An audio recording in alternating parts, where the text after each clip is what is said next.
Assalamualaikum warahmatullahi wabarakatuh. Selamat siang sahabat semua. Apa kabar? Nah, sebelum kita kerja, ayo bakar-bakar ikan dulu deh, ya. Nah, ini Om Hakim, petani milenial kita. Beliau juga tanam labu madu bersama Kang Buldan. Sekarang populasinya sudah 1000, ya, 1000 pohon. Luar biasa nih anak muda.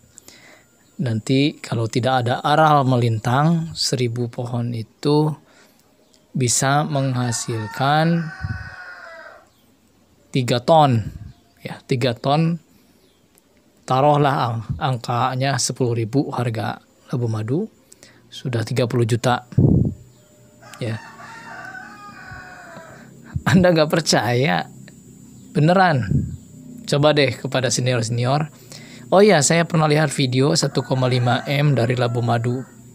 Yang cuman yang ditanam oleh kami ini adalah Jacqueline. Yang 1,5 M itu kalau nggak salah dari produk PM. Nggak usah disebutin ya, Anda juga tahu mungkin. Emang benar segitu. Itu harga yang paling murah aja 10.000. Ya. Kemudian sebenarnya 3 kilo itu rata-rata, karena ada yang lebih dari itu. Per pohon itu ada yang 6 kilo per pohon loh, ya. Itu bagaimana perawatan saja. Ini kita ambil pertengahan 3 kilo kali 1000. 3 kilo kali 1000 aja udah berapa? Udah 3 ton. 3 ton kali 10.000, 30 juta. Lagi-lagi 30 juta angkanya, memang begitu.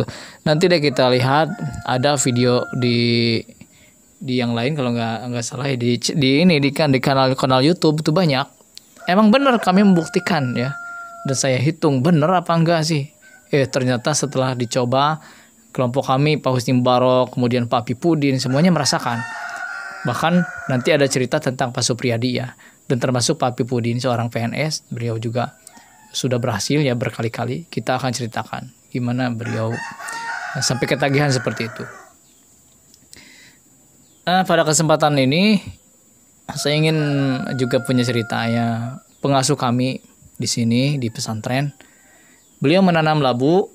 Jadi putaran ketiga setelah tanam padi, dan putaran keempat, ya, kan biasanya harus istirahat lahan, biasanya pakai kemengan kalau istilah di Sunda itu, untuk menanam ikan mujair, nila, ikan mas gitu. Tapi saat itu yang beliau tanam adalah labu madu. Ternyata hasilnya luar biasa, ya. Wah, maklum mungkin karena berkahnya kiai, ya, guru ngaji gitu, orangnya ikhlas.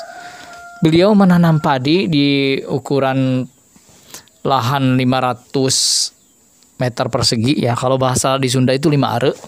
Biasanya beliau cuma dapat 3 kuintal. 3 kuintal kalau diuangkan itu sekitar 1,5 juta. Tapi ketika beliau menanam labu madu 500 pohon waktu itu, beliau bisa menghasilkan 15 juta. Coba Anda bayangkan. 15 juta waktu itu hasilnya.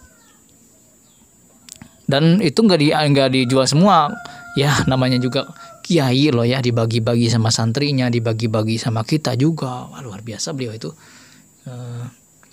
Maka dari itu banyak juga yang terinspirasi. Apa beneran? Ternyata iya bener. Sudah dihitung berbolak-balik, memang begitu, ya. Itu kotor, ya. Itu kotor. 15 juta itu kotor. Ada biaya-biaya mungkin seperti parah-parahnya yang harus dihitung, atau biaya perawatannya. Tapi menurut saya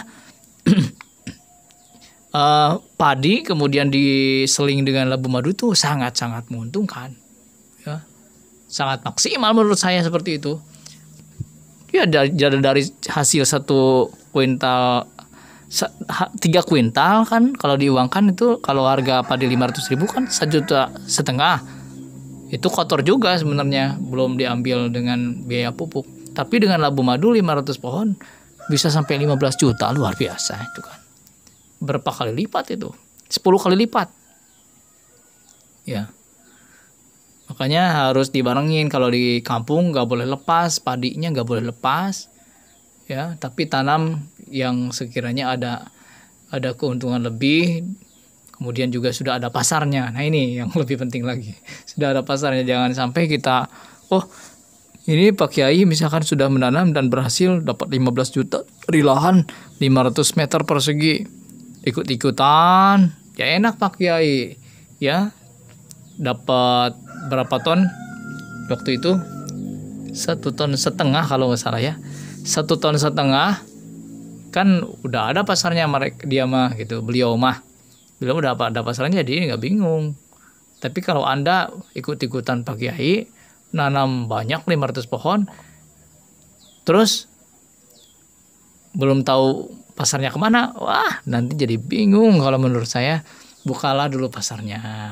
Oke, tadi sudah lihat video ini, kita juga akan makan bareng.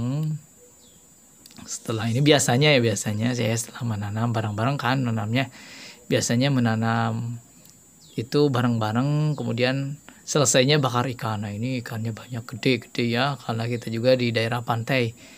Oke, sekedar informasi, kita berada di Desa Cidamar, Kabupaten Cianjur ya. Desa Cidamar, Kecamatan Cidaun, Kabupaten Cianjur, lebih dekat ke Garut, wilayah Garut, karena kita berada di perbatasan. Cidaun ini adalah kecamatan paling timur dari wilayah Cianjur. Terima kasih banyak sudah menonton video ini, semoga bermanfaat. Assalamualaikum warahmatullahi wabarakatuh.